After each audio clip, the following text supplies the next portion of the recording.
Here's why I don't go after the high-end postcards.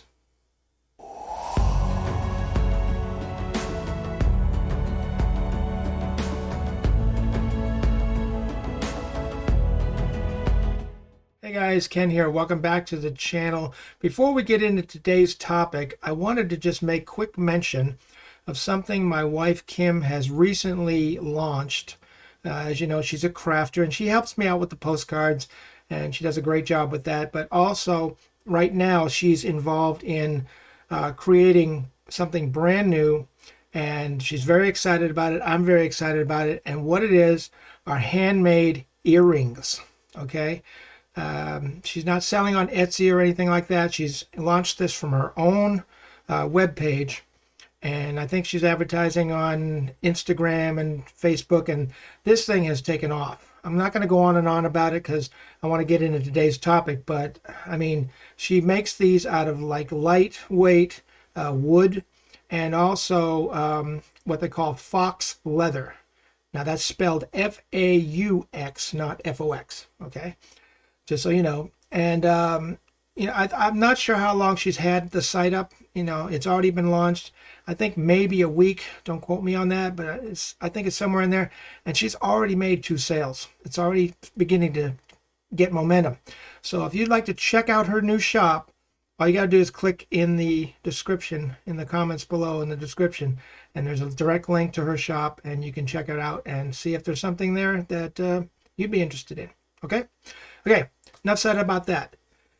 Today's topic is why I don't choose to go after the high-end postcards. And when I mean high-end, I'm talking about, the really expensive postcards.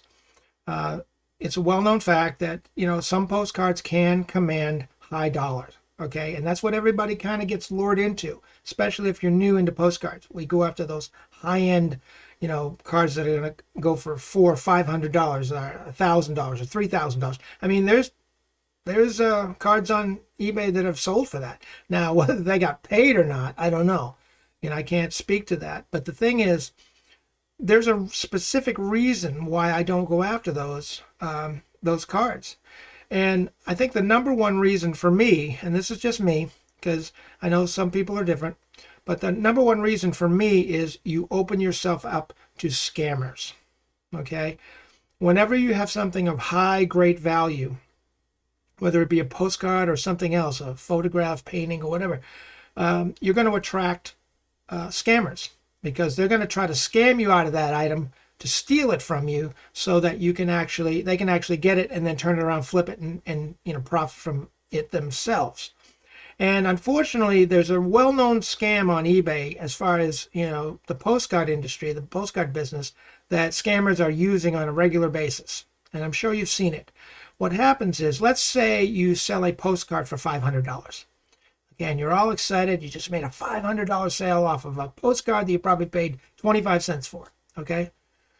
And they pay for it, okay? They actually pay for it. And you ship them the card and with the tracking and everything's going, along great. And then all of a sudden, they open up a claim with eBay, what's called an item not as described claim, an INAD. And they claim that this is a fake. I paid $500 for this postcard and it's a phony, it's a fake, it's a copy. I got scammed. I want my money back. And that's all eBay needs to hear. And they don't even question it. They just give them their money back. And since eBay has taken over payments, they've cut PayPal loose and they're handling all the payments now. They'll just give the buyer back their money out of your account. Once that money comes into your account, it stays in your account, as you know, for a little while. And then when they take their fees out and everything, whether they be store fees or final value fees or whatever, then after a certain amount of time, they'll send the balance of that to your bank account, whether it be daily, weekly, bi-weekly, or monthly. Those are the options you have now. We do ours once a week. But the thing is, eBay will take those funds right out of your account before they even send you anything. And they'll give it back to the buyer. And see, if they file a item not as described case, what happens is they are required to mail you the postcard back. But what happens is they go down to a local store, buy a postcard for 25 cents, and that's what they mail you. They don't even mail you the card that they purchased. So now they have your card, okay, and they have their money back. And they're going to, if they've got like a second eBay account or whatever, they're going to flip that on eBay or Etsy or some other site and try to profit from it. And they basically stolen it from you. And then you got to go through eBay, you got to go through legal. It's a mess. So that's why I'm pretty much choosing to stay to more the bread and butter type of postcards. The more common cards. Now I do sell some cards that are a little bit more rare, around 1900s. You know, in fact, I just priced one that I just listed for about $54.95 because it had great value. And I put a make offer tab on it, and we'll see what happens with that. But, you know, I'm not going to put something like that on auction because the risk is too high for you to get a scammer that's going to try to go after that card and try to steal it from you. And let's say, here's another a way that they scam you. What they'll do is they'll, if you've got a make offer tab on it, let's say it's a $500 card and they make you an offer for $499, almost full asking price. And you go, wow, almost full asking price. I'm going to jump on this. But then they send you a little message that says, can you text me to this specific number? And I've had that happen. And you text them to that number and they say, well, I'm out of the country right now. Can you ship this to a different address? And you're thinking, okay, I'll just ship it to a friend's address and they'll collect the card for them. But usually what happens is they're in cahoots with that friend and you ship it to that address and then they claim they never got it. A number of weeks go by and they claim they never received the item. Even if you have tracking and says it was delivered, okay? They're going to claim up and down, scream up and down that they never got it. And eBay is going to listen to them because you know how eBay feels about buyers. So, you know, chances are they're going to refund their money. And then because they claim they never got it, which they probably did, you know, it was shipped to a friend's house because, like I said, they may be in cahoots together. But they get the card and then they claim they never got it, and therefore they don't have to return it to you. See, if it's an item not as described case, they're required to return something to you. But if it's just item not as received, then they don't have to ship anything because they're claiming they never got it in the first place. So what happens is now they have the card and they have their money back. They've just basically stolen it from you. So I'm not willing to take that risk. You know, personally, I don't even ship outside the U.S. I know a lot of people do, and that's fine if that's the way you want to run your business.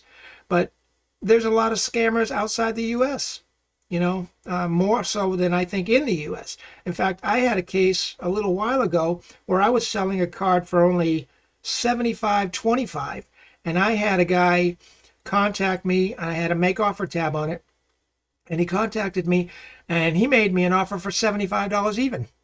Now, if I was inexperienced, I would say, wow, almost full asking price. I'm going to jump on that. But he put a little note in there that says, can you text me to this number? And this guy was really slick. He had the number, and the number was a U.S.-based number in Florida. You know, there's an old saying in sales that people buy from who they know, like, and trust. And what this guy was trying to get me to do was to trust him because it was a U.S.-based number, not a foreign phone number. He was pretty slick, but I caught him. Because I've been in this long enough, I can spot the signs a mile away. And what this guy did was he texted, you know, he sent me that message. And as you know, if anybody ever sends you a message that they want you to text them to a certain number to finish the transaction or to complete the transaction, that is a scam. Okay, what they're trying to do is take the transaction off eBay, which would forego any seller protection that you have with eBay. eBay would not back you up if you had a problem. And then what they usually do is they said, can you ship it to a different address that's not on their account, which you should never do, in my opinion. I know some people do it, but for me, you know, unless you can get them to change the address on their account, that has happened to me. But this guy sent me that message, and as soon as I saw that, I knew this was a scammer, but I just wanted to make sure, and I dug a little deeper, and I went to his account, his actual account, and on his account, you are required by eBay to list where you are operating out of, what state or what country, what area. It says that on your account. And I noticed that he was living in Belgium. Are you kidding? I don't even know where Belgium is. Okay, I know it's not in the United States. So, here he is sending me a message that says, can you text me to this number in Florida? But the guy lives in Belgium. Sorry, you lose. And what I did was I blocked him first, and then I declined the offer. And if that happens, that's what I would advise you to do. Always block them first and then decline the offer. I know a lot of people say you should never decline an offer, but when you got a person that you think is definitely trying to scam you, then they're going to get blocked and they're going to get declined. Okay. And because if you do it in the opposite direction, if you decline the offer first and then you go to your block buyer list to put him on that, and they buy another card from you because they're not blocked yet, then you're going to have to go through that whole process again. So always block them first and then decline. That way, if they try to come back on you with another offer or purchase or whatever, or try to contact you, they can't because they're blocked. Okay. But anyway, that's some of the reasons why I'm just not comfortable with going after the high-end cards. I know we all get caught up in the lure of getting that card. And as I mentioned, if I get a card like that in a lot or something, I'm going to sell it. Okay, I probably won't put it up for auction, but I'll probably sell it at a decent price. But it still won't be that high, unless it's really rare. I'll have to think about it. But, I'll take extra safeguards. And I know there's safeguards you can do, like, if you ship it to them, you can always add, signature confirmation and insurance and all that stuff. But these guys are pretty slick. You got to watch them. And they usually operate in patterns. But that's why I'm choosing personally not to go after the higher end cards. Because of those reasons. Another reason with shipping overseas, on that subject matter, it could take like forever to get them the card. And then they could claim that they never got it. And they would file a claim against you as item not received. They get their money back. And then the card shows up 3 weeks later or whatever, and they don't say anything, and they just keep your card, and they don't have to return it, and then they keep their money. So you've got to be careful out there, guys. You have to choose what works for you. What works for me is I sell within the United States. I sell lower 48 only. And that way I can use eBay standard envelope, because even shipping overseas, you can't use eBay standard envelope. It doesn't apply. It has to be somewhere within the borders of the U.S. And to me, there's plenty of people that can buy postcards, that are interested in postcards, whether it be for historical reasons, they're a collector, research, scrapbooking, whatever the reason is. There's plenty of people in the United States, lower 48 states, that will buy postcards, and I'm content with that. Okay? Some people might say I'm leaving money on the table, but I'm just not willing to take the risk because, like I said, once you go international or you go after the high end, you really make yourself a target. And they know how to target people. They're sneaky. So, you can run your business the way you want to. I'd like to hear your thoughts in the comments about what you've decided to do and maybe why. And let's have a conversation about it. But anyway, I'm going to go. You guys have a great day. I hope you got something out of this video. If you did, you know what to do. Smash that like button. It helps the channel. Make sure you check out my wife Kim's new shop. The link is in the description. And I'm going to go, but you guys have a great day and make a lot of sales. And we'll see you on the next video. Take care and bye for now.